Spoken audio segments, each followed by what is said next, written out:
Bom dia, boa tarde, boa noite, boa madrugada. Independente da hora que você está assistindo, seja bem-vindo. E comenta aí, de qual cidade você está vendo essa história? E se essa história apareceu para você, é porque ela merece ser ouvida. Então já se inscreve no canal para não perder mais nenhuma como essa. O dia mal tinha clareado quando saí de casa. A névoa ainda dançava sobre a terra molhada, grudenta como o fantasma teimoso que não quer partir. Meus pés descalços pisavam o chão frio da varanda e senti aquela umidade que sempre vem antes do sol nascer. Umidade que promete calor, mas por enquanto só traz o frio da madrugada. Fazia isso toda manhã há 3 anos, desde que Maria partiu. Descia até o riacho para buscar água fresca, mesmo tendo poço em casa. Era minha forma de começar o dia, de sentir que ainda estava vivo, que ainda havia propósito em levantar da cama vazia. O barulho da água correndo era a única companhia que eu tinha naqueles primeiros momentos do dia. A propriedade ficava nos arredores de Bom Jesus da Lapa, no interior da Bahia. 15 alqueires de terra que meu pai deixou e que eu e Maria cuidamos por 22 anos. Plantação de mandioca, alguns pés de manga, uma horta pequena, nada grandioso, mas era nosso. Até que o câncer levou ela e a fazenda virou só minha. Caminhei pela trilha de sempre, pisando nas pedras que conhecia de cor. A mata fechada dos 2 lados fazia um túnel verde por onde a luz do sol ainda lutava para entrar.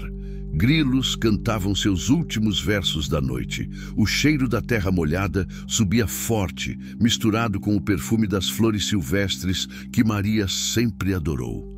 Era quando eu mais sentia falta dela, naqueles momentos em que o mundo parecia virgem, recém-nascido, esperando alguém para testemunhar sua beleza. Ela sempre dizia que Deus pintava um quadro novo a cada amanhecer, e que era pecado não parar para admirar. Cheguei na curva do riacho, onde a água fazia uma volta preguiçosa entre as pedras. Era meu lugar favorito. Ali, o som era mais musical, como se a natureza tivesse escolhido aquele ponto para fazer sua sinfonia matinal. Abaixei-me com a lata na mão, pronto para encher de água fresca. Foi quando ouvi vozes, 2 pessoas conversando. Não conseguia distinguir as palavras, mas o tom... Havia algo errado naquele tom. Algo que me fez gelar, mesmo com o calor começando a subir. Ergui a cabeça devagar. Do outro lado do riacho, entre os arbustos, via 2 figuras. Um homem alto de chapéu e uma moça. Ela estava de costas para mim, mas pela postura parecia assustada. Ele gesticulava, falava com raiva contida. Meu coração começou a bater mais rápido. Não era normal haver gente por ali àquela hora. Aquela parte da mata era isolada, longe da estrada principal. Quem estaria ali se não alguém que não queria ser visto? A moça recuou um passo. Ele avançou 2. Instintivamente me abaixei atrás das pedras maiores. Algo no meu peito dizia que aquilo não era uma conversa comum. Havia medo no ar, grosso como a névoa, que ainda insistia em não partir. Por favor, pai. A voz da moça chegou até mim, fraca, quebrada. Não faça isso. Pai, meu sangue gelou. Que pai falaria com a filha daquele jeito? Que pai faria uma filha implorar assim? Deveria ter feito isso há muito tempo. Ouvi o homem responder. A voz dele era seca, sem emoção. Você sempre foi um problema, desde que nasceu. A moça soluçou. Um som que me partiu o coração, porque me lembrou da forma como Maria chorava quando a dor ficava forte demais. Eu posso ir embora, ela disse. Nunca mais volto. Você fica com tudo. Eu não quero nada.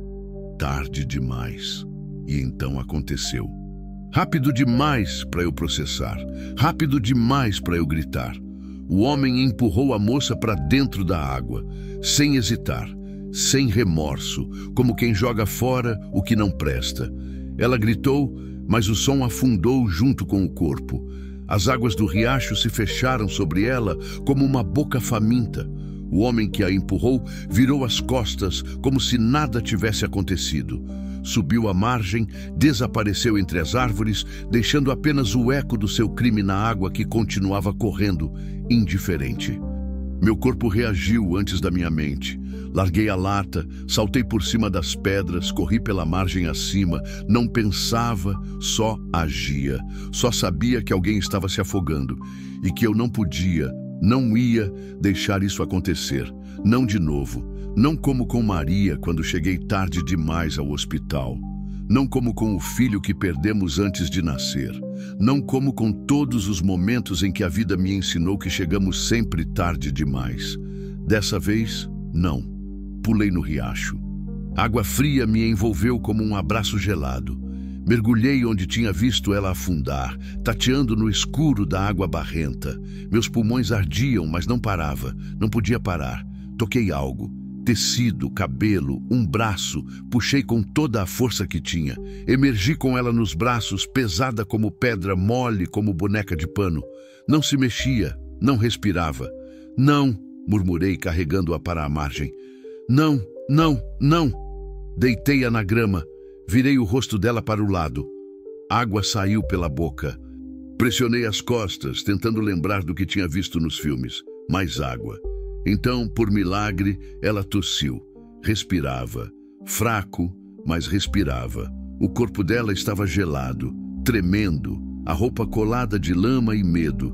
Mas os olhos, quando se abriram por um segundo, vi neles uma dor que reconheci. A mesma dor que eu via no espelho toda manhã.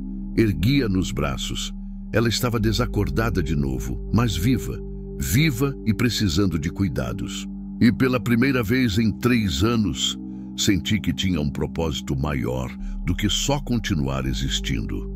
Senti que tinha alguém para salvar. A casa nunca me pareceu tão pequena quanto naquele momento. Carregar a moça pela porta da frente. Atravessar a sala simples onde Maria costumava bordar, subir os 3 degraus até o quarto de hóspedes que não recebia visitas há anos. Tudo isso me fez sentir como se estivesse profanando um santuário. Mas ela estava tremendo. Tremendo tanto que os dentes batiam, mesmo desacordada. Deitei-a com cuidado na cama que Maria sempre mantinha arrumada, para o caso de alguém aparecer. O colchão afundou sob o peso molhado do corpo dela. A colcha bordada com flores miúdas, aquela que minha esposa levou meses para terminar, ficou encharcada em segundos. Perdão, Maria, murmurei para o vazio. Mas você entenderia. Corri até o armário. Peguei toalhas limpas. Voltei para o quarto e parei na porta. A moça estava imóvel, os cabelos escuros espalhados no travesseiro como tinta derramada, a pele pálida, quase transparente, os lábios roxos de frio. Por um momento hesitei. Não era minha filha, não era minha esposa. Que direito eu tinha de... Ela gemeu. Um som baixo, dolorido, que me fez lembrar que não havia tempo para pudores. Vida era vida, e aquela vida estava em perigo. Cobria com as toalhas, tentando secar o que podia sem desrespeitá-la. Tirei os sapatos encharcados, as meias rasgadas. Deixei a roupa molhada. Isso ela resolveria quando acordasse. Fui até a cozinha, acendi o fogão a lenha. As chamas lamberam a madeira seca com pressa, como se entendessem a urgência. Coloquei água para esquentar, peguei o mel que Maria sempre guardava para os resfriados, algumas folhas de erva cidreira que cresciam no quintal. Enquanto o chá ficava pronto, olhei pela janela. O sol agora estava mais alto, queimando o resto da névoa. Um dia normal estava nascendo lá fora, como se nada tivesse acontecido, como se um homem não tivesse acabado de tentar matar a própria filha. Minha mão tremeu ao pegar a xícara, não de frio, mas de raiva. Uma raiva que não sentia há muito tempo, desde os últimos dias de Maria no hospital, quando os médicos me olhavam com pena e falavam em fazer o possível. Voltei ao quarto. Ela continuava imóvel, mas a respiração estava mais regular. Puxei a cadeira de palha que ficava no canto, a mesma onde Maria se sentava para ler antes de dormir, e me acomodei ao lado da cama. Vamos, sussurrei, aproximando a xícara dos lábios dela. Só um gole. Nada. Tentei de novo, inclinando a cabeça dela com cuidado. Algumas gotas entraram. Ela tossiu, mas não acordou. Fiquei ali, esperando, observando o subir e descer do peito dela, como se fosse a coisa mais importante do mundo. E talvez fosse. Deve ter sido meio-dia quando ela finalmente se mexeu. Primeiro, os dedos. Depois, a cabeça virando devagar para o lado. Por fim, os olhos. Eram castanhos. Não o castanho comum, mas aquele castanho profundo, cor de terra depois da chuva. E estavam cheios de medo. Ela me viu e tentou recuar, mas o corpo não obedecia. Abriu a boca para falar, mas só saiu um gemido rouco. Calma, disse, sem me mexer da cadeira. Você está segura. Segura. A palavra soou estranha na minha boca. Fazia tanto tempo que não prometia segurança para ninguém. Tanto tempo que não me sentia capaz de oferecê-la. Ela olhou ao redor, tentando entender onde estava. O quarto simples, com suas paredes caiadas, o crucifixo de madeira que Maria insistia em manter acima da cama, a cortina florida que filtrava a luz da tarde. Onde? A voz saiu quebrada, mais ar que som. Minha casa. Você quase se afogou. Ela fechou os olhos, como se as palavras tivessem peso demais. Lágrimas escorreram pelas têmporas, molhando o travesseiro que já estava úmido. Ele conseguiu... Não, respondi firme. Você está viva. Você está aqui. Ela me olhou de novo, dessa vez com mais atenção. Estudou meu rosto procurando algo. Perigo, talvez. Ou mentira. Ou as duas coisas. Por que me salvou? A pergunta me pegou desprevenido. Por quê? Não tinha pensado nisso. Simplesmente aconteceu. Porque era o certo a fazer. O certo.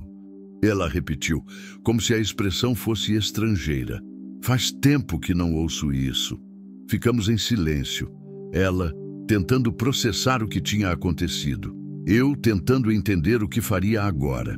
Não podia simplesmente deixá-la ir embora. Não depois do que vi. Mas também não podia mantê-la aqui contra a vontade. Como você se chama? Perguntei. Ela demorou para responder.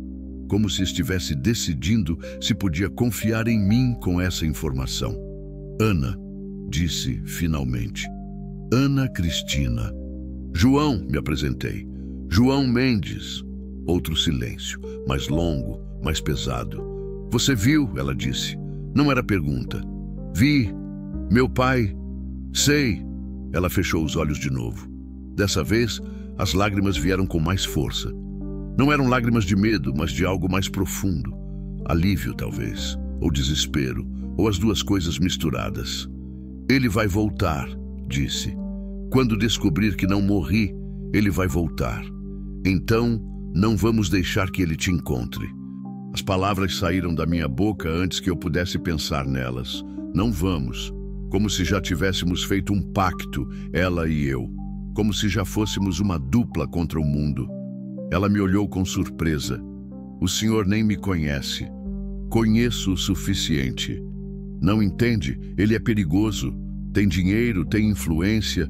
Se souber que o senhor me ajudou, então é melhor você ficar escondido um tempo. Ela tentou se sentar, mas ainda estava fraca. Apoiei-a com cuidado. Ajeitei os travesseiros atrás das costas. Não posso ficar aqui, disse. Não posso envolver o senhor nisso. Ana. Falei o nome dela pela primeira vez e soou estranho, como se fosse uma palavra nova. Você não está me envolvendo em nada. Eu já estou envolvido desde o momento em que vi o que vi. Mas, sem mais, você fica aqui até se recuperar, até descobrirmos o que fazer. E se ele aparecer? Olhei para ela. Naqueles olhos castanhos, vi o mesmo medo que Maria tinha nos últimos dias. Medo de partir, de deixar os outros sozinhos com a dor. Medo de não ser forte o suficiente. Aí, ele vai ter que lidar comigo. Não era bravata, não era machismo, era simplesmente a verdade. Porque pela primeira vez em 3 anos, eu tinha algo, alguém para proteger. E isso mudava tudo. Ela deve ter visto algo no meu rosto, porque não protestou mais. Apenas assentiu, como se entendesse que não havia mais escolha para nenhum de nós. Obrigada, sussurrou. Não precisa agradecer. Preciso sim. Faz muito tempo que alguém não... Ela parou procurando as palavras. Que alguém não se importa se eu vivo ou morro. A frase me acertou como um soco, porque eu sabia exatamente como era essa sensação. A diferença é que eu tinha escolhido viver assim. Ela não. Agora alguém se importa, disse. E pela primeira vez desde que acordou, Ana esboçou algo que poderia ser um sorriso. Pequeno, frágil, mas real. Era o começo de tudo. Os primeiros 3 dias foram estranhos. Não estranhos de ruim, mas estranhos de diferente. A casa tinha cheiros novos. O perfume suave do sabonete que Ana usava, o aroma do chá de camomila que eu preparava toda a tarde, o odor ainda úmido das roupas que lavei e estendi no varal.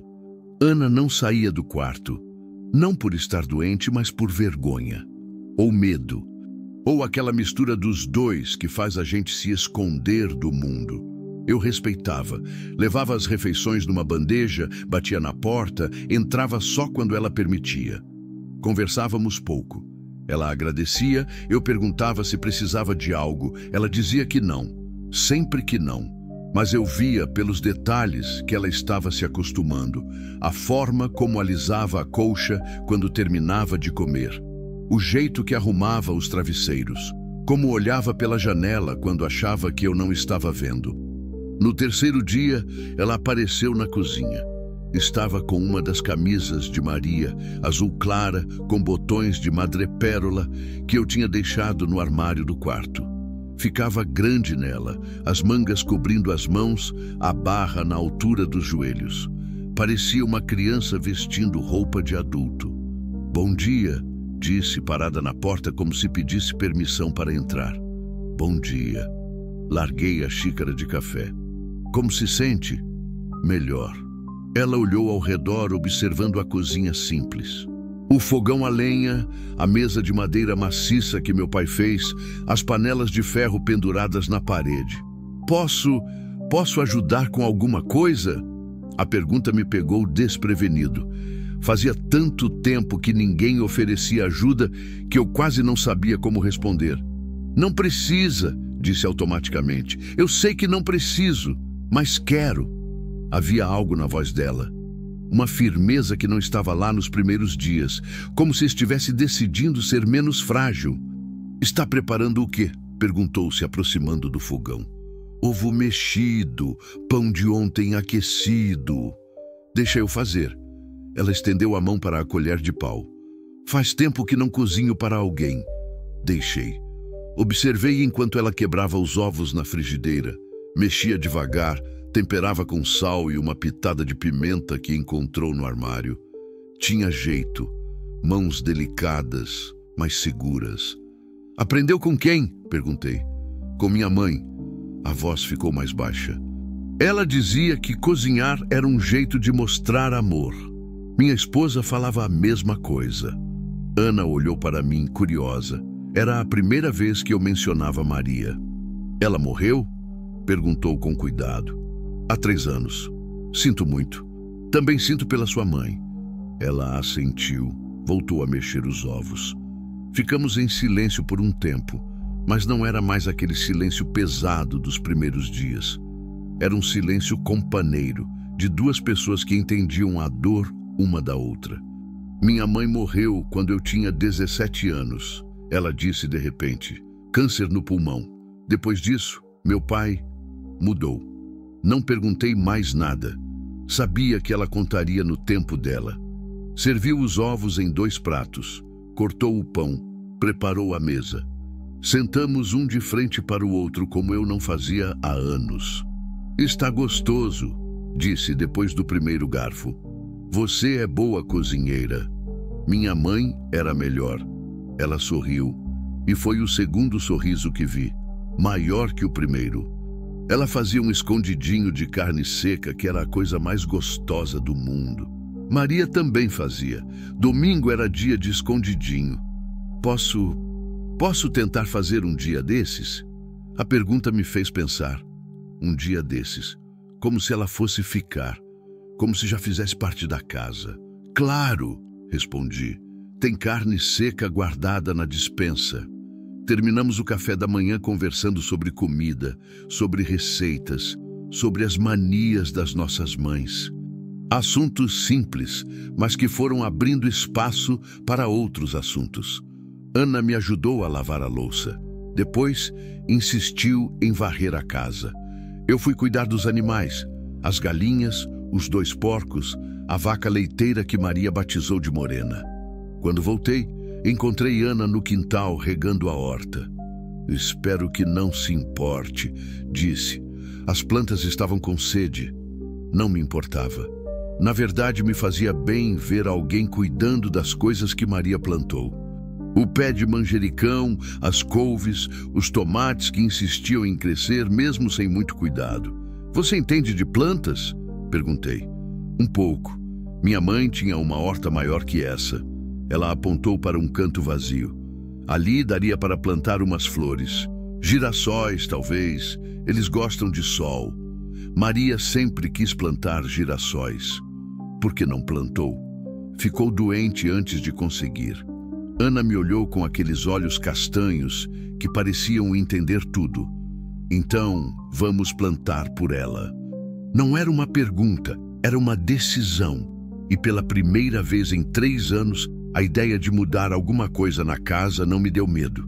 Tem sementes na cidade, disse. Posso buscar amanhã. Eu vou com você. Ana, comecei, mas ela me interrompeu. Já faz 3 dias, não posso ficar escondida para sempre. Ele pode estar procurando. Deixa ele procurar. Não vou viver com medo para sempre. Havia algo diferente nela. Nos primeiros dias, Ana era uma menina assustada. Agora, começava a aparecer a mulher que ela realmente era. Forte, decidida, cansada de ser vítima. Além disso, continuou, você não pode me proteger se não souber do que está me protegendo. O que quer dizer? Ela largou o regador, se aproximou de mim. Pela primeira vez, não desviou o olhar.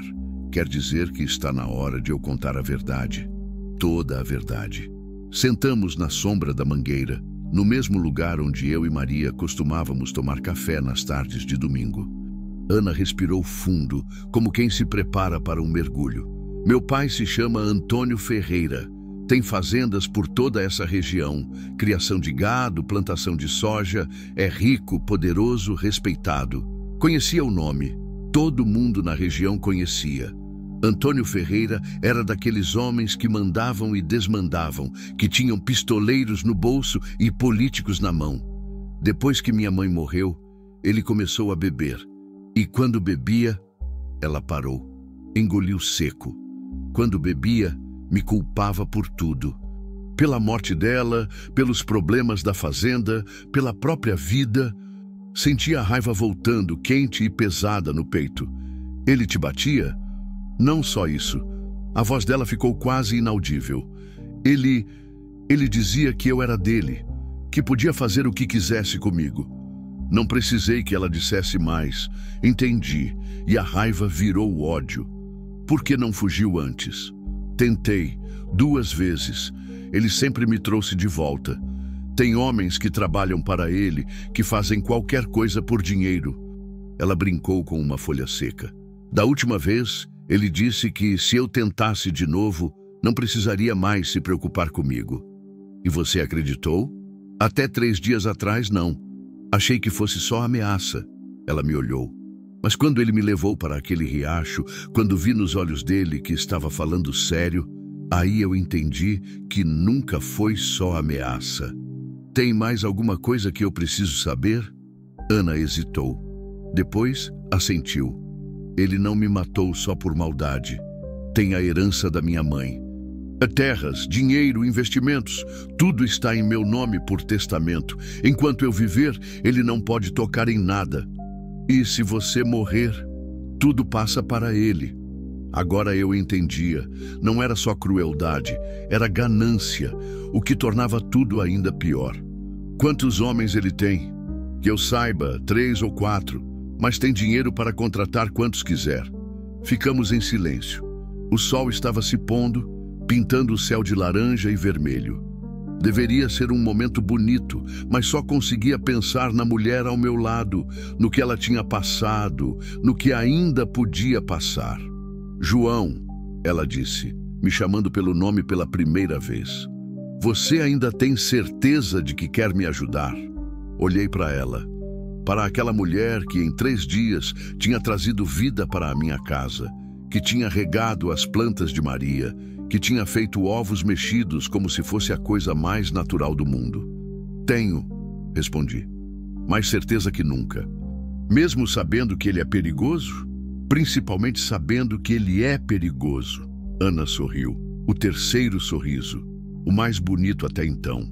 Obrigada, disse, por tudo. Não precisa agradecer. Preciso sim. Você me salvou 2 vezes, no riacho e aqui, me deixando ser eu mesma de novo. Ela tinha razão. Nos últimos 3 dias, eu tinha visto Ana se transformar. Da menina assustada para a mulher forte que estava se revelando. Mas ela não sabia que o contrário também era verdade. Ela também tinha me salvado, tinha me dado um propósito, uma razão para acordar além da rotina, um motivo para me importar se amanhã chegaria ou não. Ana, disse, amanhã vamos à cidade. Compramos as sementes, alguns mantimentos. Você usa um dos chapéus de Maria, óculos escuros. Ninguém vai reconhecer. E se reconhecerem? Aí enfrentamos isso juntos. Juntos. A palavra soou certa. Como se sempre tivesse sido assim. Como se sempre fosse ser assim. Pela primeira vez em 3 anos, o futuro não me assustava. Tinha Ana para proteger, e isso mudava tudo. A cidade de Bom Jesus da Lapa acordou cedo naquela quinta-feira. O mercado já fervilhava quando chegamos, minha caminhonete levantando poeira vermelha na rua de terra que separava as primeiras casas do centro. Ana estava irreconhecível. O chapéu de palha de Maria cobria quase todo o rosto. Os óculos escuros escondiam os olhos castanhos, e ela tinha amarrado o cabelo num coque baixo, diferente do jeito solto que usava em casa. Vestia uma das blusas mais simples que encontramos no armário, calça jeans velha que era minha, mas que ela conseguiu ajustar com um cinto. Nervosa? Perguntei, estacionando em frente à casa de sementes do seu Gonçalo. Um pouco. Ela olhou ao redor, observando as pessoas que passavam. Faz meses que não venho aqui. Fica perto de mim. Qualquer coisa estranha você me avisa. Saímos da caminhonete. O sol da manhã já esquentava, prometendo mais um dia de calor seco. O cheiro familiar da cidade me envolveu. Mistura de poeira, café passado, óleo diesel dos poucos carros que circulavam. Seu Gonçalo nos recebeu com o sorriso largo de sempre. Era um homem pequeno, barriga redonda, que conhecia todo mundo num raio de 50 quilômetros. João, quanto tempo, rapaz? Como vai a vida na fazenda? Devagar, seu Gonçalo. Vim buscar umas sementes. Sementes? Ele me olhou curioso. Pensou que tinha desistido de plantar depois que Dona Maria... Não, interrompi, sentindo Ana se enrijecer ao meu lado. Resolvi tentar de novo. Ótimo, ótimo. Seu Gonçalo bateu palmas. E a moça? Olhou para Ana com curiosidade respeitosa. Uma prima, menti. Está me ajudando com a horta. Bem-vinda, moça. Qualquer prima do João é amiga nossa. Ana assentiu em silêncio, mantendo a cabeça baixa. Compramos sementes de girassol, algumas mudas de tomate, adubo. Seu Gonçalo empacotou tudo com cuidado, contando histórias sobre as plantas, dando conselhos que eu já conhecia de cor, mas fingia escutar pela primeira vez. Foi quando saíamos que senti Ana enrijecer ao meu lado. O que foi? Murmurei. Aquele carro preto, ela disse quase sem mexer os lábios. Não estava aí quando chegamos. Olhei discretamente. Um Corolla preto, vidros escuros, parado do outro lado da rua. 2 figuras no banco da frente. Tem certeza? Tenho. E reconheço o carro. É de um dos homens do meu pai. Meu coração disparou. Colocei a mão nas costas de Ana, guiando-a para a caminhonete. Vamos embora, devagar, sem pressa. Mas era tarde demais. O Corolla ligou o motor. As portas se abriram. 2 homens saíram, altos, ombros largos, o tipo que você sabe que não está ali para conversar. João, Ana sussurrou e ouviu o medo voltando à voz dela. Fica calma. Chegamos na caminhonete. Abri a porta para Ana, contornei até o lado do motorista. Os homens se aproximavam sem correr, mas com a confiança de quem sabe que a presa não tem para onde fugir. Liguei o motor. A Ford velha tossiu, engasgou, demorou para pegar. Vamos, vamos, murmurei entre dentes. Finalmente pegou. Engrenei a ré. Comecei a sair da vaga. Foi quando um dos homens se postou na frente da caminhonete. Era jovem, não mais que 30 anos, mas tinha aquele olhar vazio que você vê em gente que faz violência por profissão. Levantou a mão, sinal para eu parar. Senhor, disse, se aproximando da janela. Precisamos conversar. Não tenho nada para conversar com vocês. Acho que tem sim. Ele olhou para Ana, que tinha se encolhido no banco, principalmente sobre a passageira.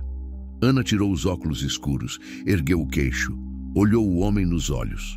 Diga para meu pai que não vou voltar, disse com voz firme. Diga que estou morta para ele. O homem sorriu, um sorriso frio, sem humor. Sua filha tem temperamento, seu Antônio sempre disse isso.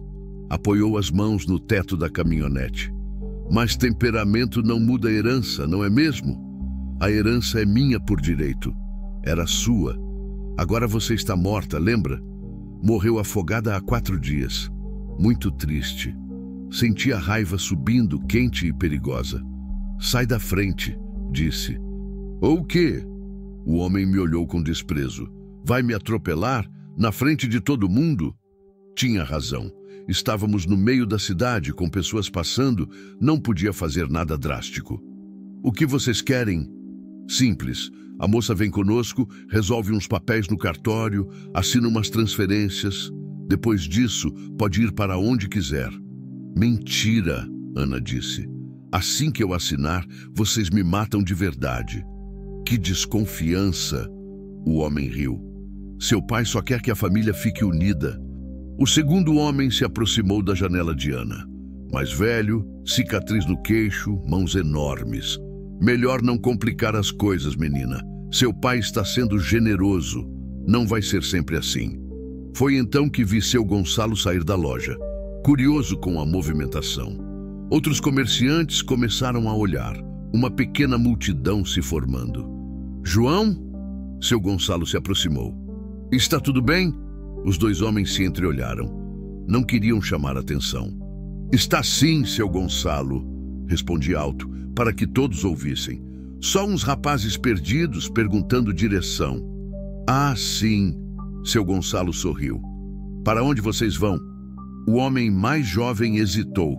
Não esperava ser colocado contra a parede assim. Estamos procurando a fazenda dos Ferreira, disse finalmente. Ah, do seu Antônio, seu Gonçalo animou. É só seguir a estrada velha depois da ponte, uns 15 quilômetros. Não tem erro. Obrigado, o homem disse entre dentes. Aproveitei a distração. Engrenei a primeira, acelerei. O homem teve que pular para o lado para não ser atingido. João! Ana gritou, olhando pelo retrovisor. Eles estão vindo atrás!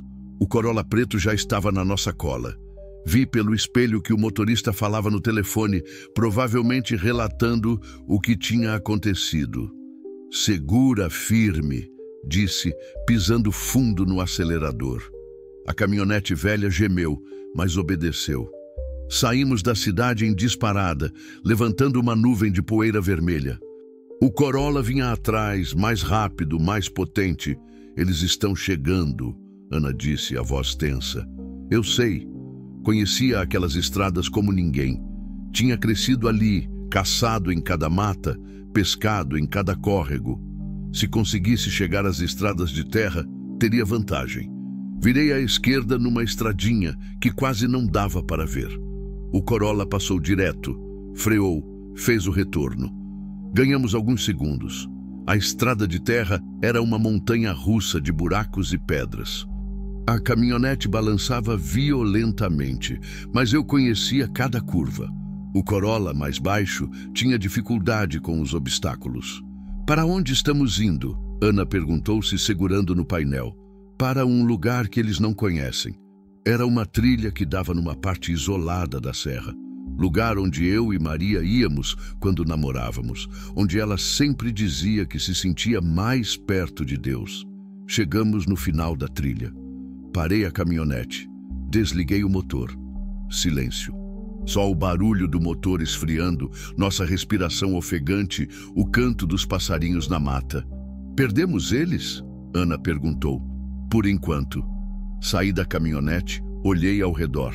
O lugar estava exatamente como me lembrava. Uma clareira pequena, cercada de árvores altas, com uma vista da vale que tirava o fôlego. Ana saiu também. Tirou o chapéu. O cabelo escuro caiu sobre os ombros, e pela primeira vez vi como ela realmente era bonita. Não só bonita, era linda. "É aqui que você vinha com sua esposa?" perguntou. "Como ela sabia? Como descobriu?" "Pelo jeito que você olha este lugar." Ela sorriu, mas era um sorriso triste.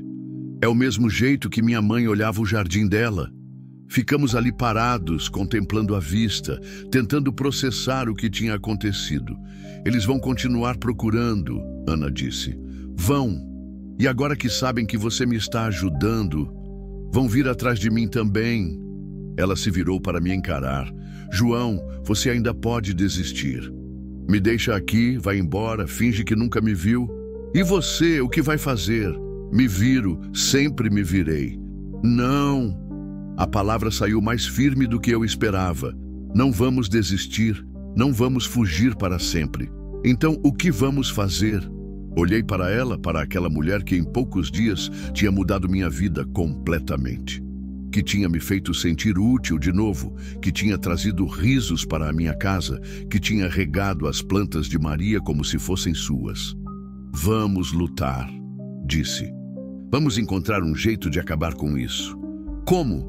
"Não sei ainda, mas vamos encontrar." Ana me olhou por um longo momento. Depois, assentiu. "Juntos, juntos." Mas mesmo enquanto falava, eu sabia que as coisas tinham mudado.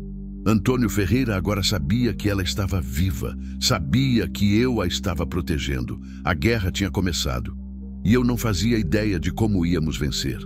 Voltamos para casa por um caminho diferente, através de trilhas que só os moradores mais antigos conheciam. O sol já estava alto quando chegamos, e a casa me pareceu menor, mais vulnerável, como se os muros invisíveis que sempre me protegeram tivessem desaparecido. Ana estava quieta desde a serra. Sentou na varanda, olhando para o horizonte como se esperasse ver cavaleiros apocalípticos surgindo entre as árvores. "Eles vão voltar," disse, mais para si mesma do que para mim. "Provavelmente." "Não provavelmente. Com certeza." Ela me olhou. "Meu pai não desiste nunca. Quando quer alguma coisa, é o que ele quer exatamente, além da herança." Ana suspirou como se a pergunta doesse. "Controle. Sempre foi sobre controle." Ela brincou com a barra da blusa. "Quando eu era pequena, ele controlava meus amigos, minha roupa, minhas notas na escola. Depois que minha mãe morreu, começou a controlar meus movimentos, meu dinheiro, minha vida." "E você nunca pensou em denunciar?" "Para quem?" Ana riu, mas não tinha humor na risada. "Metade da polícia da região trabalha para ele. A outra metade tem medo. O delegado de Bom Jesus foi à fazenda no meu aniversário de 18 anos. Eles são amigos há 20 anos. Senti o peso da situação se assentando sobre mim. Não era só um homem violento. Era um sistema inteiro construído para protegê-lo." "Ana!" disse, me sentando ao lado dela na varanda. "Preciso saber tudo, sobre a herança, sobre os documentos, sobre tudo que pode nos ajudar." Ela respirou fundo. "Minha mãe deixou 3 fazendas, investimentos em bancos e a casa da cidade. Tudo está registrado em cartório em meu nome. O advogado dela, Dr. Menezes, sempre disse que era prova de bala. Ninguém podia tocar enquanto eu vivesse. E onde está esse advogado agora? Morreu no ano passado. Ataque cardíaco. Ela me olhou significativamente. Muito conveniente. Tem cópia dos documentos? Tinha. Meu pai queimou tudo depois do funeral do Dr. Menezes. Disse que eu não precisava me preocupar com essas coisas, mas deve ter cópia no cartório. Deve, mas... Ela hesitou. João, o cartorário é primo do meu pai. Cada revelação era como um muro se erguendo à nossa frente. Senti a frustração crescendo, misturada com raiva. Tem que haver um jeito, murmurei. O Dr. Menezes uma vez me disse que tinha cópias guardadas num cofre, em Salvador. Caso algo acontecesse com ele. Ana se virou para mim. Mas isso foi há 2 anos. Não sei se ainda existe. Vale a pena tentar. João, Salvador fica a mais de 400 quilômetros daqui. E daí? Você está falando em largar tudo, viajar para uma cidade que não conhece, procurar por documentos que talvez nem existam mais. Ela balançou a cabeça. Por uma pessoa que você conhece há 1 semana. A observação me atingiu. Era verdade. 1 semana atrás, eu nem sabia que Ana existia. E agora estava disposto a cruzar o estado por ela. Ana disse, você sabe por que eu te salvei naquele dia? Porque é uma boa pessoa. Não, quer dizer, talvez seja isso também, mas não é só isso. Olhei para as mãos, tentando encontrar as palavras certas. Quando Maria morreu, morreu uma parte minha também. A parte que se importava, que sonhava, que acreditava que valia a pena lutar por alguma coisa. Ana me escutava em silêncio.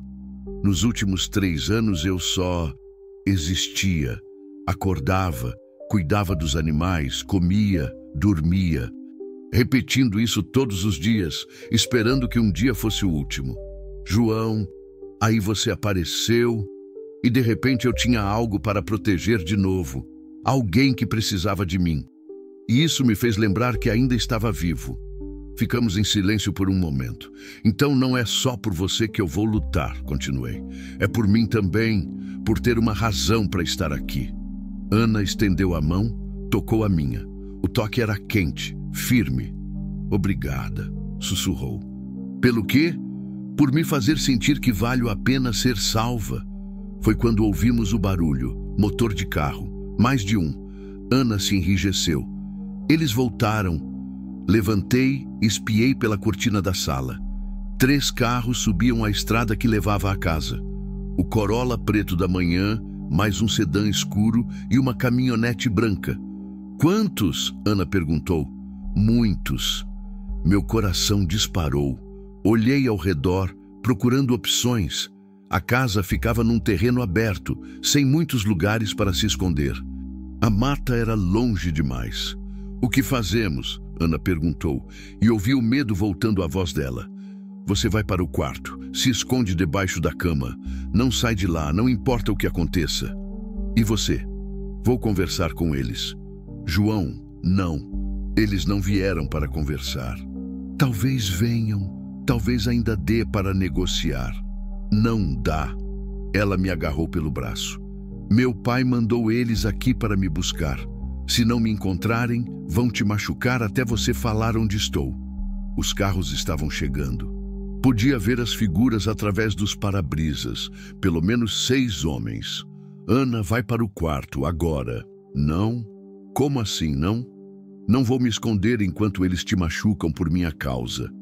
Ela ergueu o queixo e vi naquele gesto a mulher forte que ela realmente era. Se eles querem me levar, vou com eles. Mas não vou deixar que machuquem você. Ana, não, João. Você já fez demais. Já arriscou demais. Os carros pararam em frente à casa. Ouvi portas batendo, vozes baixas, passos na terra seca. Última chance, Ana disse. Deixa eu ir com eles. Finge que me sequestrei, que te obriguei a me ajudar. Nunca. Por quê? Porque... Parei. Olhei nos olhos castanhos dela. Porque eu te amo. As palavras saíram sem eu pensar, sem eu planejar, mas no momento em que disse, soube que eram verdade. Ana me olhou com surpresa. João, eu sei que é loucura, sei que faz só uma semana, mas é verdade. Segurei o rosto dela entre as mãos. E não vou deixar que te levem. Ela estava com lágrimas nos olhos. Eu também te amo, sussurrou. Por isso não posso deixar que se machuque por mim. Bateram na porta. 3 batidas fortes, autoritárias. Seu João, uma voz gritou. Abre a porta, só queremos conversar. Ana e eu nos olhamos. Juntos? Perguntou. Juntos. Fomos até a porta. Respirei fundo, girei a chave, abri. 6 homens estavam na varanda. O mais velho, de bigode grisalho e barriga proeminente, parecia ser o chefe. Ao lado dele, os 2 que tínhamos encontrado na cidade. Os outros eram mais jovens, mas tinham aquele mesmo olhar vazio de quem faz violência por profissão. Seu João, o mais velho, disse, tirando o chapéu. Sou Reinaldo, capataz do seu Antônio Ferreira. Podemos entrar? Depende do que querem. Queremos a moça. Ele olhou para Ana. Oi, Ana. Seu pai está preocupado. Tenho certeza. Ana respondeu com ironia. Ele só quer conversar, resolver essa situação. A situação está resolvida, disse. Ana fica aqui. Reinaldo sorriu, mas era um sorriso frio. Seu João, o senhor parece ser uma pessoa boa, trabalhador, honesto. Não queremos problema com o senhor. Então vão embora. Não posso fazer isso. Recebi ordens. E eu estou dando outras ordens. É minha propriedade. É mesmo. Reinaldo olhou ao redor como se admirasse a paisagem. Bonita fazenda. Deve valer um bom dinheiro. A ameaça estava clara. Ana, disse, sem tirar os olhos de Reinaldo. Vai para dentro. Não. Ana disse que não. Ela deu um passo à frente. Reinaldo, diga para meu pai que estou morta para ele, como ele queria. Ana, menina, seu pai só quer que você volte para casa. Casa? Ana riu, mas não tinha humor na risada. Aquela nunca foi minha casa. Casa é onde as pessoas te amam, te respeitam, te protegem. Ela olhou para mim. Aqui é minha casa agora. Reinaldo suspirou, como se estivesse perdendo a paciência. Seu João, disse. O senhor tem ideia de com quem está mexendo? Tenho. Seu Antônio tem influência em todo o estado. Pode acabar com a vida do senhor numa semana. Que tente. Não precisa ser assim.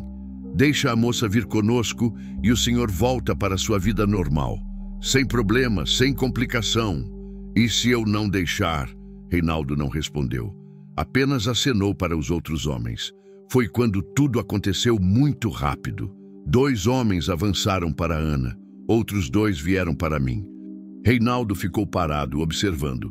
Ana gritou. Tentei chegar até ela, mas um dos homens me segurou. O outro me acertou um soco no estômago que me deixou sem ar. Para! Ana gritou. Parem de machucar ele. Então vem com a gente, Reinaldo disse calmamente. Não, consegui falar, ainda dobrado de dor. Ana, não vai.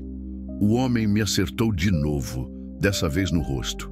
Senti o gosto de sangue na boca. João! Ana tentou se soltar dos homens que a seguravam. Por favor, parem. A escolha é sua, menina, Reinaldo disse. Vem conosco por bem, ou vamos levar seu namorado junto.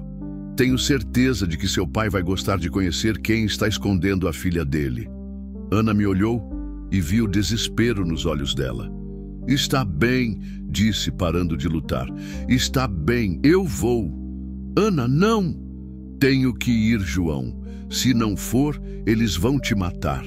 Decisão sábia, Reinaldo disse. Vamos. Começaram a arrastar Ana para os carros. Ela se virou para mim uma última vez. Te amo, disse. Ana, tentei ir atrás, mas os 2 homens me seguraram. Só pude assistir quando eles a colocaram no banco de trás do Corolla, quando as portas bateram, quando os carros fizeram o retorno e desceram a estrada. Em poucos minutos, só restou o silêncio e a poeira vermelha no ar. Ana tinha ido, e eu estava sozinho de novo. Mas dessa vez, a solidão não era apenas dor, era fúria. Fiquei parado na varanda por não sei quanto tempo. O sol desceu atrás dos morros, a noite chegou com seu manto de grilos e saudade, e eu continuei ali, imóvel. Como se movimentar fosse admitir que Ana realmente tinha ido. O gosto de sangue na boca me lembrava do soco. A dor no estômago me lembrava da minha impotência. Mas pior que tudo era o vazio no peito, aquele buraco que parecia crescer a cada minuto que passava. Foi quando ouvi o barulho de motor na estrada. Levantei da cadeira, tenso. Seriam eles voltando? Para me buscar também? Mas era só uma moto velha, subindo devagar a estrada de terra. O farol balançava com os buracos, iluminando as árvores dos lados. A moto parou em frente à casa. O piloto tirou o capacete. Era um menino, não mais que 15 anos, magro como um galho seco. "Seu João?" perguntou descendo da moto. "Sou eu. Tenho um recado para o senhor." Aproximou-se, estendeu um envelope, papel amarelado, sem timbre. "Quem mandou?" "Uma moça. Mandou dizer que era urgente." Peguei o envelope, rasguei. Dentro, uma folha de papel com letra miúda apressada. "João, estou bem, por enquanto. Meu pai quer que eu assine uns papéis amanhã de manhã no cartório. Depois disso, não vou assinar. Prefiro morrer a entregar tudo para ele. Mas quero que saiba, estes dias com você foram os mais felizes da minha vida. Você me ensinou o que é ser amada. Obrigada por isso. Se algo acontecer comigo, procura Salvador. Rua do Tesouro 47. Escritório do Dr. Menezes. A secretária dele, Dona Carmen, sempre gostou de mim. Ela sabe sobre os documentos. Te amo para sempre. Ana PS. Plantei as sementes de girassol no vaso do quarto antes de vir com você para a cidade. Para Maria e para nós. Minha mão tremeu segurando o papel. Ana estava presa, se recusando a assinar, correndo perigo de morte, e eu estava ali, parado, impotente. "Menino!" chamei. O garoto estava subindo na moto. "Onde ela está?" "Na fazenda do seu Antônio." "Mas não adianta pensar em ir lá, não. Tem mais segurança que banco. Tem como levar uma resposta?" Ele hesitou. "Depende. Vai ter problema?" "Não para você." Entrei em casa, peguei papel e caneta. Sentei na mesa da cozinha onde Ana tinha feito ovos mexidos pela primeira vez. Onde tínhamos conversado sobre plantas e sobre mães mortas. Onde tínhamos descoberto que não estávamos sozinhos no mundo. "Ana, não assina nada. Não importa o que ele ameace, não assina. Vou te tirar de lá. Não sei como ainda, mas vou. Aguenta firme. Você é mais forte que pensa. Te amo. João PS. Vou regar os girassóis todo dia até você voltar." Dobrei o papel, entreguei para o menino junto com R$20. "Pode entregar?" "Posso tentar." Depois que ele foi embora, entrei em casa. Parecia maior, mais vazia. Os pratos que Ana tinha lavado ainda estavam no escorredor. A blusa que ela usou estava no varal. O livro que Maria lia e que Ana havia pego para folhear estava aberto na mesa de centro. Fui até o quarto de hóspedes. No peitoril da janela havia um vasinho pequeno com terra fofa. Cheguei perto, vi as pequenas sementes enterradas com cuidado. Girassóis que Ana plantou antes de ir para a cidade. Antes de tudo, desabar. Vou trazer ela de volta. Prometi para as sementes. Para Maria e para nós. Mas como? Sentei na cama onde Ana tinha dormido, onde tinha se recuperado, onde tínhamos conversado sobre dor e sobre esperança. Precisava de um plano, algo que funcionasse contra um homem rico, poderoso, protegido por pistoleiros e pela própria lei. Foi quando me lembrei. Salvador, Rua do Tesouro 47. Se conseguisse chegar lá, pegar os documentos, talvez pudesse provar que Ana era a verdadeira herdeira. Mas isso significava deixá-la sozinha por pelo menos 2 dias. 2 dias nas mãos de Antônio Ferreira. Andei pela casa pensando, procurando alternativas. Foi quando vi a foto de Maria na estante. Estava sorrindo, com aquele sorriso que dizia que tudo ia dar certo, que o amor sempre encontrava um jeito. "O que você faria, Maria?" Perguntei para a foto. A resposta veio clara, como se ela estivesse ali. Iria buscar os documentos e depois voltaria para salvá-la. Eram 4 da manhã quando tomei a decisão. Preparei uma mochila com água, comida, o dinheiro que tinha guardado. Escrevi um bilhete para Ana, caso ela conseguisse mandar outro recado. Fui buscar nossa salvação. "Volta amanhã à noite. Aguenta até lá. Te amo." Coloquei a caminhonete na estrada antes do sol nascer. 380 quilômetros até Salvador. 6 horas de viagem se tudo desse certo. Salvador me recebeu com calor e confusão. Cidade grande, muito diferente do interior. Trânsito, buzinas, pressa. Precisei parar 3 vezes para perguntar direção até achar a Rua do Tesouro, número 47. Um prédio antigo, fachada descascada, escada íngreme. No segundo andar, uma placa pequena. Doutor Joaquim Menezes, advogado. A porta estava fechada, mas havia luz dentro. Bati. "Está fechado." Uma voz de mulher respondeu. "Dona Carmen, sou amigo da Ana Cristina." Silêncio. Depois, passos. A porta se abriu uma fresta. Uma mulher de uns 60 anos, cabelos grisalhos, olhos desconfiados. "Que Ana Cristina?" "Ana Cristina Ferreira, filha de Antônio Ferreira." A mulher me estudou por um longo momento. Pensei que ela tivesse morrido. Não morreu, mas está em perigo. Preciso dos documentos da herança dela. "Quem é o senhor?" "João Mendes. Estou cuidando dela." Dona Carmen abriu mais a porta, me observou da cabeça aos pés. "Entre", disse finalmente. O escritório estava empoeirado, pilhas de processo por toda parte, cheiro de papel velho e café requentado. "Dr. Menezes morreu faz 1 ano", ela disse, servindo café numa xícara pequena. "Mas ele sempre dizia que se algo acontecesse com Ana, eu deveria entregar os documentos para ela, pessoalmente. Ela não pode vir, está presa." "Presa como?" Contei tudo. O riacho, o salvamento, os dias em casa, o amor que nasceu, os homens que vieram buscar Ana. Dona Carmen me escutou em silêncio, às vezes balançando a cabeça, às vezes suspirando. "Dr. Menezes sempre disse que Antônio era perigoso", disse quando terminei. "Dizia que um dia ele tentaria alguma coisa contra Ana." "Os documentos existem?" "Existem." Ela foi até um cofre pequeno no canto da sala. "Testamento original, certidões, registros de propriedade, tudo em nome dela." Meu coração disparou. "Pode me dar?" "Posso, mas não vai adiantar muito." "Por quê?" "Porque papel é só papel. Se ela assinar uma transferência, mesmo sendo coagida, vai ter validade legal." "E se ela não assinar?" Dona Carmen me olhou com pena. "Antônio Ferreira não é homem de aceitar não como resposta." Peguei os documentos, guardei na mochila com cuidado. Era a nossa única chance.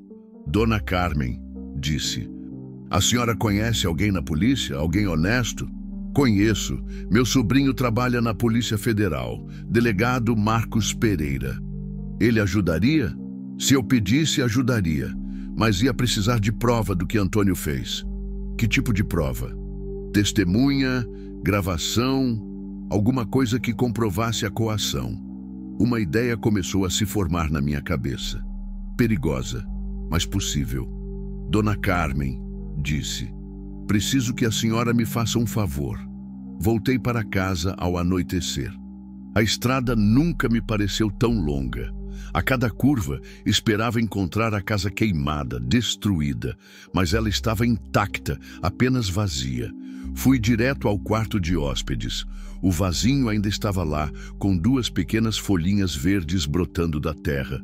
Os girassóis de Ana começando a crescer. "Aguentaram", murmurei.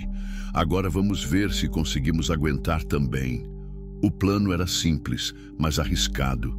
No dia seguinte, iria à fazenda de Antônio Ferreira, sozinho, desarmado, levando os documentos como barganha e um gravador escondido no bolso. Se conseguisse fazer Antônio confessar o que tinha feito, admitir a coação, a tentativa de assassinato, teria prova suficiente para a Polícia Federal agir. Se não conseguisse, não quis pensar no que aconteceria se não conseguisse. A fazenda de Antônio Ferreira era exatamente como imaginava. Portões enormes, guaritas, homens armados, casa grande no meio de um jardim bem cuidado. Ostentação pura. Parei na portaria. Um guarda se aproximou. O que quer? Falar com seu Antônio, sobre Ana Cristina. O guarda falou no rádio. Recebeu uma resposta. Deixa o carro aqui. Vai a pé.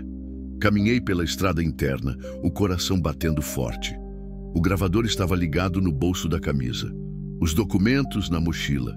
Antônio Ferreira me esperava na varanda da casa grande. Era um homem alto, magro, cabelos grisalhos bem penteados. Usava uma camisa branca, calça de linho, botas de couro caras. Tinha o ar de quem estava acostumado a mandar. Então você é o homem que estava escondendo minha filha, disse, sem se levantar da cadeira. Sou. Sentem-se. Apontou para uma cadeira do outro lado da mesa. Querem café? Quero Ana de volta. Antônio riu. Direto ao ponto. Gosto disso. Serviu café numa xícara de porcelana. Ana está bem, acomodada no quarto dela, reconsiderando suas escolhas. Quero vê-la. Claro que quer. Mas primeiro vamos conversar você e eu. Sentei na cadeira mantendo as costas retas. Precisava parecer calmo no controle. O que quer? Perguntei. Quero que você convença minha filha a ser razoável. Razoável como? Assinar uns papéis, transferir umas propriedades, coisas de família que ela não entende. E se ela não quiser? Antônio me olhou por cima da xícara. Ela vai querer, especialmente depois que souber o que pode acontecer com você se ela não assinar. A ameaça estava clara. Engoli seco. Tentei manter a voz firme. Está me ameaçando? Estou sendo realista. Ana sempre foi teimosa. Mas ela te ama, não é? Mulher apaixonada faz qualquer coisa para proteger o homem. Mesmo que isso signifique abrir mão da herança da mãe? Herança? Antônio riu de novo. Que herança? Ana morreu afogada há uma semana. Não pode herdar nada. Mas ela não morreu. Oficialmente morreu. Eu vi o corpo, inclusive prestei depoimento. Senti o sangue gelar. Ele havia forjado a morte de Ana. Legalmente ela não existia mais. Mas se ela está viva, quem vai provar? Você? Um fazendeiro perdido no meio do nada? Antônio se inclinou para a frente. João, você não entende com quem está lidando. Eu tenho juízes, delegados, cartorários. Posso fazer qualquer pessoa desaparecer do mapa. Como fez com o Dr. Menezes? A pergunta o pegou de surpresa. Por um segundo vi algo diferente no rosto dele. Cautela.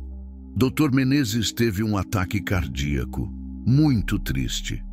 Muito conveniente também. Cuidado com o que diz, João. Acusações sem prova podem ser perigosas. Estava na hora de jogar todas as cartas na mesa. E se eu tiver prova? Antônio estreitou os olhos. Que tipo de prova? Tirei a mochila, coloquei sobre a mesa. Antônio observou, tenso.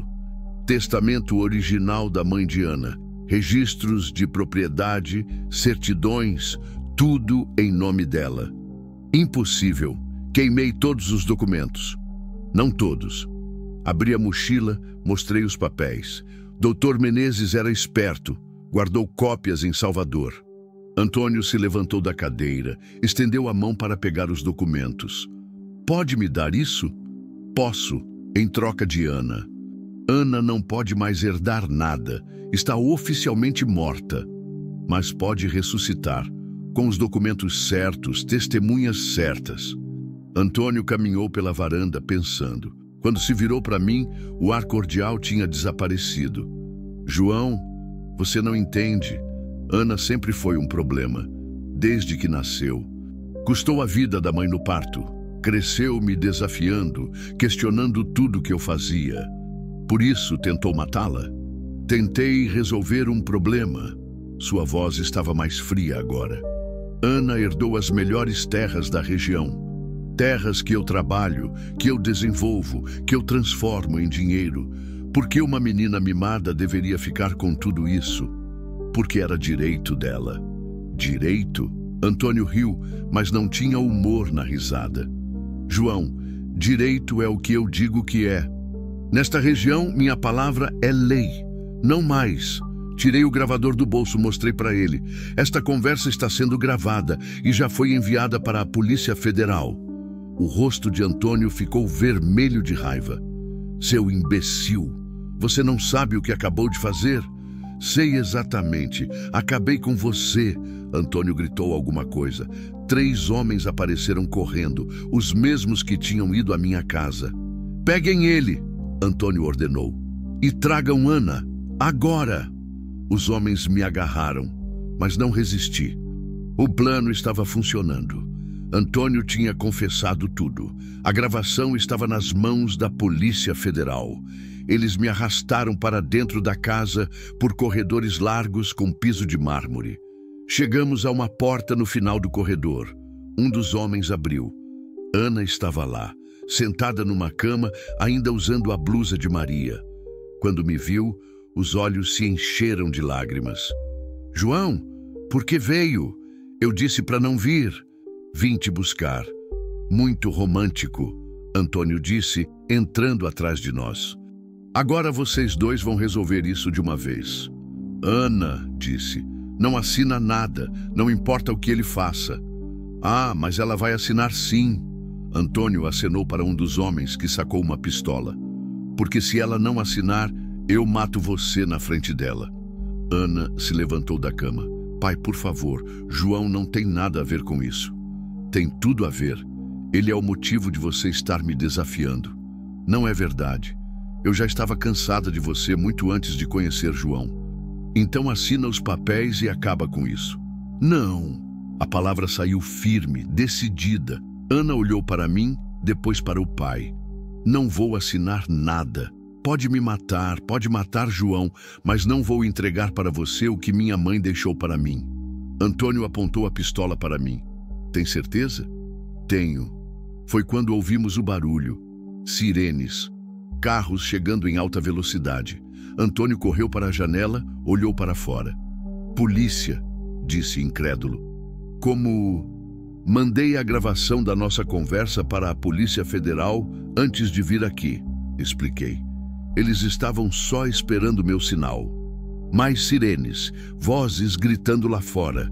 Ordem de rendição amplificada por megafone. Antônio me olhou com ódio puro.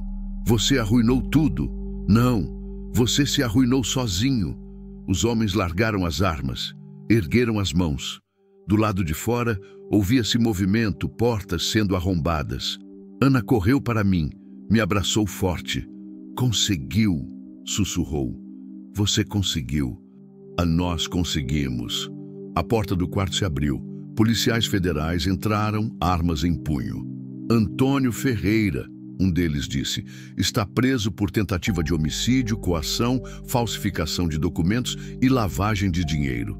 Antônio ainda tentou argumentar, ameaçar, comprar, mas não tinha mais poder ali. Era só um homem velho sendo algemado como qualquer criminoso comum. 3 meses depois, sentei na varanda de casa com uma xícara de café, observando Ana regar os girassóis. Eles tinham crescido altos, fortes, suas faces douradas sempre voltadas para o sol. O processo contra Antônio estava caminhando. Ele respondia por vários crimes e as propriedades haviam sido devolvidas para Ana. Ela vendera a maioria, ficou só com uma fazenda pequena perto da nossa. Nossa, a palavra ainda soava estranha, mas certa. Ana se aproximou, sentou no braço da minha cadeira. No que está pensando? Perguntou. Em como tudo mudou. Para melhor? Muito melhor. Ela sorriu, me deu um beijo na testa. Maria gostaria dos girassóis, disse, olhando para as flores. Gostaria mesmo. E gostaria de você também. Como pode ter certeza? Porque Maria sempre dizia que Deus não fecha uma porta sem abrir uma janela. Segurei a mão de Ana. Você foi minha janela e você foi minha salvação. Ficamos ali, observando o pôr do sol pintar o céu de laranja e vermelho. Os girassóis balançavam com a brisa, como se dançassem uma música que só eles podiam ouvir. Pensei em como tudo começou. No riacho, na névoa da manhã, no momento em que decidi pular na água. Pensei em como quase deixei o medo me paralisar, como quase deixei Ana ir embora. Mas não deixei. E isso fez toda a diferença. João, Ana disse de repente. Sim, obrigada. Pelo quê? Por me ensinar que o amor às vezes chega quando menos esperamos e que vale a pena lutar por ele. Obrigado você, respondi, por me ensinar que nunca é tarde para recomeçar. O sol desapareceu atrás dos morros. As primeiras estrelas começaram a aparecer. E pela primeira vez em muito tempo, o futuro me pareceu cheio de possibilidades. Porque às vezes, quando a vida nos tira tudo, é só para nos ensinar o que realmente importa. E o que importa não é o que perdemos, mas o que conseguimos salvar. O que importa não é o silêncio da dor, mas a voz da coragem. O que importa é que mesmo nos momentos mais escuros, sempre há uma manhã esperando para nascer. E nessa manhã, talvez, alguém esteja precisando de nós para ser salvo. Ou talvez nós é que precisemos ser salvos. No final, não faz diferença. O que faz diferença é estender a mão, é pular na água, é escolher o amor ao invés do medo. É escolher lutar ao invés de desistir. É escolher acreditar que por mais escura que seja a noite, sempre haverá girassóis esperando o amanhecer. Porque no final, somos todos sementes esperando a estação certa para florescer. E às vezes, tudo que precisamos é de alguém que acredite que vale a pena regar nossos sonhos, mesmo quando nós mesmos já desistimos deles.